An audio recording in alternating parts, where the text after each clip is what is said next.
into Albion or Germany or Gaul, first thing they do is slaughter all the men, and then they sit there and beat those little boys in front of their women. They take a teenager, slit their throat, and they'd say to the women, "You keep them in line or we're going to kill all of them." And those women would just absolutely suppress their men forever back in Rome or wherever they were taken to plantations. Austria, you name it. It's all, and I've got all the handbooks on it. These are all public. We've shown them to you on air. I've got slave manuals from the sugarcane operations in the Caribbean. What was the former name of what's Haiti and Dominican Republic? Hispaniola. I got a manual from Hispaniola, 1701. Got to dig that back out. I mean, this is how they run it, and they run it well. They know exactly what they're doing.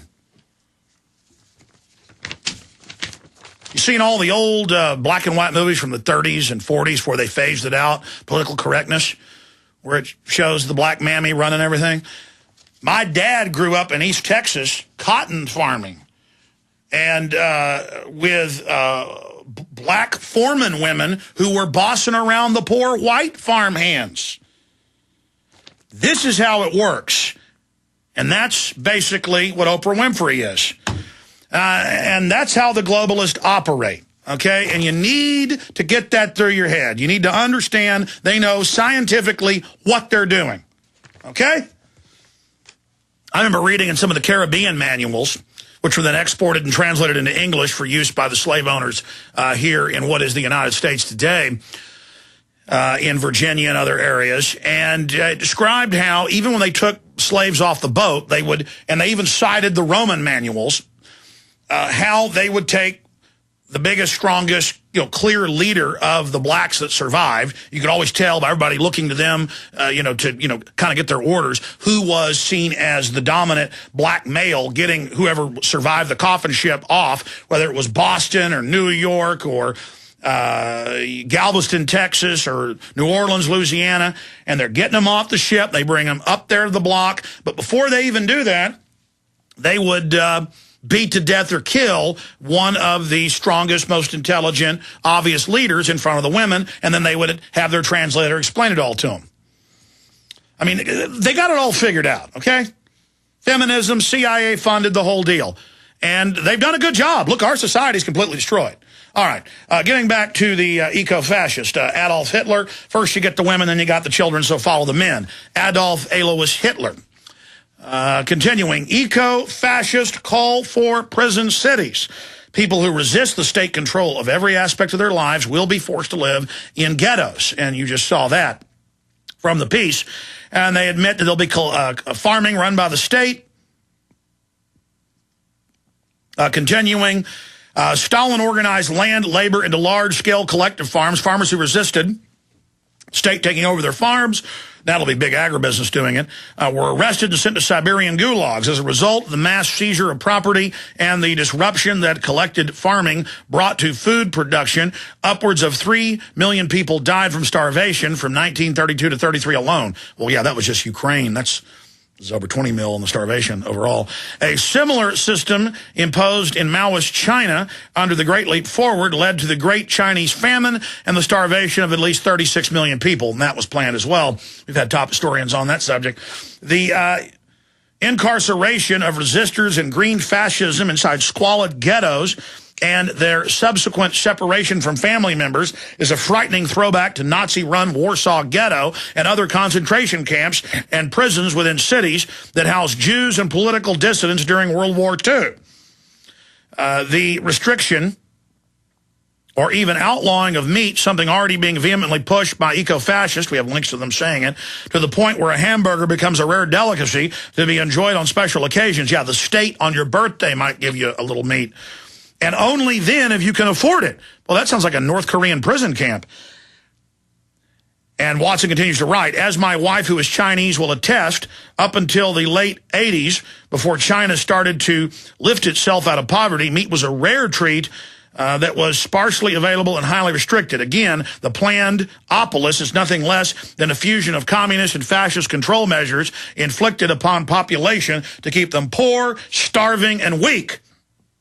The people who produced this video, funded by the monolithic elitist bankers and corporations like Royal Dutch Shell, Bank of America, as well as British government, Paul has a link to this group, an article about who they're funded by, know very well that every aspect of their plandopolis is lifted directly from the most abhorrent and brutal dictatorships in history. And they go on to admit that, and they know it. They're very proud of it. They are openly flaunting the eco-fascist ideology behind the Green Movement. They now call themselves eco-fascists. It's a total embracing of this Hitlerian system. Of course, as made clear in the video, none of the regulations or controls will apply to any of the elitists, imposing them on the rest of us. See, it looks like a joke in that video because it's meant to flaunt it, to break your will. Think Al Gore and his multiple oceanside mansions with heated swimming pools. They will still be able to roll around in SUVs and mansions with heated swimming pools. They will still be able to, again, roll around and fly around their private jets while quaffing the finest filet steak and belching tons of CO2 as they lecture the rest of humanity about their carbon footprint. Think Prince Charles and his insistence that the proles not be allowed to take a bath as he lounges in a luxuriant splendor of royal palaces. Call Watson up. There's a Phantom S right there at number 8. Continuing, they are also engaged in a ploy to shift the parameters of the Overton window, which is defined as a range of political policies considered to be politically acceptable in the current climate of public opinion. By constantly bombarding us with extreme and repugnant proposals, they gradually wear down the human psyche until people begin to accept draconian controls over their personal lives as normal, necessary, and reasonable. The mind is so strong and ready to face adversity that when you hear about war with Iran coming forever, you subconsciously almost want to see it go ahead and happen. Or when you hear about mass die-off of humanity promoted by Discovery Channel and all these shows and how it's coming, you almost want to get it over with, see? It's a self-fulfilling prophecy. This is part of the reason behind last year's Splattergate controversy, where global warming alarmists, again funded by government and big business, produced an infomercial in which children who refused to lower their carbon emissions were slaughtered in an orgy of blood and guts. We're going to play that in a minute. This is a psychological attack and a realization of the stepping stone method to tyranny, whereas we might not accept cars being banned or meat being rationed now, we will accept incandescent light bulbs being outlawed and paying carbon taxes on fuel. What's so great about Watson? I called up to him for 10 minutes and just spewed information, and he just sat there without even writing notes and spewed it all right back out with precision, and then added his own understanding overlay to this article and wrote this article in about 30 minutes. Got to salute Paul Watson. What an incredible job. I can't believe he got all of this exactly right. Spewed at him at 100 miles an hour as I was ranting and guzzling coffee, walking around in my backyard. This is a psychological attack and a realization of the stepping stone method to tyranny, whereas we might not accept cars being banned and meat being rationed now, we will accept incandescent light bulbs being outlawed and paying carbon taxes on fuel. As each hurdle is cleared, the globals propose something more extreme so that we will always come to a compromise and accept a slighter, lesser tyranny, but in the long term, the elitists achieve all of their goals with aplomb. Continuing, it's good to read a piece that's just so precise. I love exposing the globalist. And to top it all off, the debate between the liberals over at the Guardian website in response to the story did not revolve around a castigation of the authoritarian future hell, but a question on whether old people should merely be advised by government workers how to kill themselves when they reach 65, or whether the state should just kill them directly.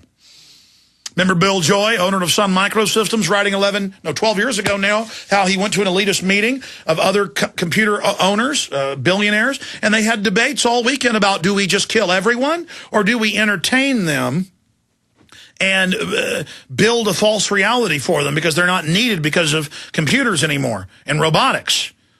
Human life isn't cheap, it's worthless. And the decision is that you're bad for the earth. I'm bad. So we're dead.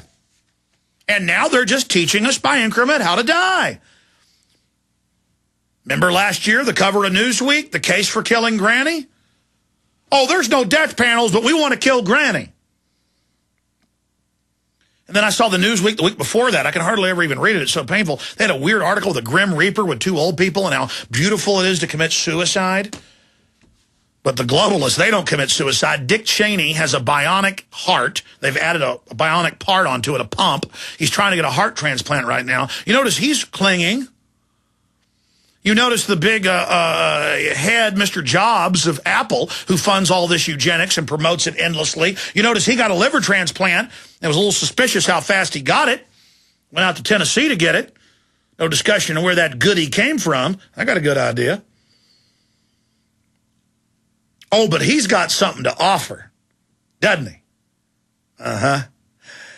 And as if that isn't evil enough, they're not just wanting to get rid of the dumbed down people, which is horrible. No, their real target is those that are smart. That's why they put sterilants and IQ reducers in the water. And see, I'm not the smartest person in the world, but I've got enough fight in me. When people openly write how they're doing that to me, I tend to get mad, and I tend to get organized, and I tend for 16 years on air to try to build an InfoWars weapon system to defend my family. And to defend my family, I've got to defend everybody else. We all hang together or hang separate. I'm getting chills right now, ladies and gentlemen. I want to beat these people. I want to take them on. I want to bring them down. But it's going to take you waking up and getting your guts going, getting your good old boy guts turned on, and getting focused. You know, the enemy loves to teach us that we've already lost. We haven't lost. We've won. They're taking on a bold operation, and they're going to fail. They will fail 100% if you simply decide to take action against them effectively. A lot of us have committed ourselves 110%. The least you can do is get active. So they go on to debate, do we just kill the old people or ask them to kill themselves? This is all being openly discussed, and it's all liberal. It's all loving killing people.